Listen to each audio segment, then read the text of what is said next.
আসসালামু আলাইকুম everyone, welcome back to my channel. সবাইকে আবারও স্বাগতম জানাচ্ছি নতুন একটা এপিসোড দেখার জন্য। আজকে শেয়ার করব কিভাবে ধনিয়া পাতা সংরক্ষণ করে আপনারা সারা বছর খেতে পারবেন। তো ভিউয়ার্স, দেখুন শুরুতে কিন্তু আমি এখানে কিছু ধনিয়া পাতা নিয়ে এসেছি, 2 আঁটি ধনিয়া পাতা। এখন কিন্তু বাজারে ধনিয়া পাতার দাম অনেক কম, 20 টাকায় 2 আঁটি ধনিয়া পাতা আমি এখানে নিয়েছি। আর কিছুদিন গেলেই কিন্তু দেখবেন যে ধনিয়া পাতার দাম অনেক বেড়ে যাবে, আবার অ্যাভেলেবেলও থাকবে না। তো এখন এই সিজনে আমরা ধনিয়া পাতা সংরক্ষণ করে কিন্তু আমরা সারা বছর খেতে পারি। এমন কিছু রেসিপি আছে যে রেসিপিগুলোতে ধনিয়া পাতা ছাড়া একদম চলে না। আপনারাও চাইলে কিন্তু আমার মতো করে এভাবে ধনিয়া পাতা সংরক্ষণ করে সারা বছর খেতে পারেন। তো চলুন আমরা হচ্ছে ধনিয়া পাতা সংরক্ষণের পদ্ধতিগুলো দেখে নেই।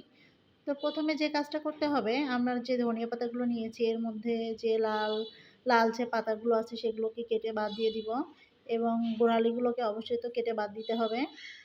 তো এভাবে করে আমি একটা সিজারের সাহায্যে সমস্ত ধনিয়া পাতার গুঁড়াগুলোকে কেটে দিলাম এবং যতটা সম্ভব লালচে অংশগুলোকে বাদ দিয়ে দিলাম।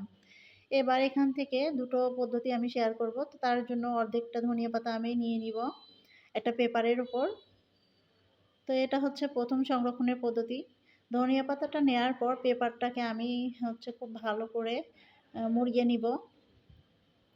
তবে তার আগে অবশ্যই লক্ষ্য রাখতে হবে ধনিয়া পাতার মধ্যে যেন কোনো এক্সট্রা পানি না থাকে। যদি পানি থাকে ভালো করে একটা সুতি কাপড়ের সাহায্যে মুছে নিতে হবে। এখন যেটা করব, আমরা হচ্ছে একটা পলি ব্যাগের মধ্যে নিয়ে নিব। আপনারা চাইলে কিন্তু যেকোনো এয়ারটাইট বক্সে করে সংরক্ষণ করতে পারবেন, তবে বক্সে করে রাখলে কিন্তু জায়গা অনেক বেশি লাগে, যার কারণে আমি পলি ব্যাগে করে এভাবে সংরক্ষণ করে রেখে দিব। এটাকে আমি এখন নর্মাল ফ্রিজে রেখে দিব। নর্মাল ফ্রিজে রেখে দিলে এটা কিন্তু 7 দিন থেকে 10 দিন অনায়াসে ভালো থাকবে। এমনিতে রেখে দিলে কিন্তু ওই ধনিয়া পাতাটা 1 দিনও ভালো থাকতো না। ফ্রিজে রেখে দিলে 2 দিনের মধ্যে দেখবেন যে পছন্দ হয়ে যায়।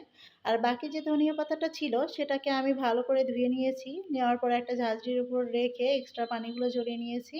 তারপরে একটা সুতি কাপড়ের সাহায্যে ভালো করে মুছে নিয়েছি যাতে এক্সট্রা কোনো পানি এর ভেতরে না থাকে। পানি থাকলেই কিন্তু ধনিয়া পাতাগুলো নষ্ট হয়ে যাবে।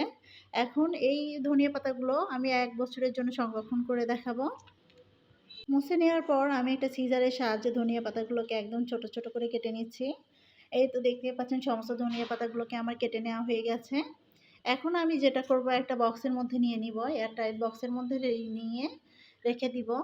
এটাকে ডিপ ফ্রিজে রেখে দিতে হবে। উপর থেকে একটা টিস্যু দিয়ে দিব যাতে বক্সের ঢাকনা থেকেও কোনো প্রকার পানি ধনিয়া পাতার মধ্যে না পড়ে। পানি পড়লে কিন্তু ধনিয়া পাতাটা পচে যায়। পানির কারণে ধনিয়া পাতা পচে যায়, যার কারণে আমি এভাবে রাখবো। এখন ঢাকনা দিয়ে রেখে দিলে কিন্তু এই ধনিয়া পাতাটা 1 বছর পর্যন্ত ভালো থাকবে।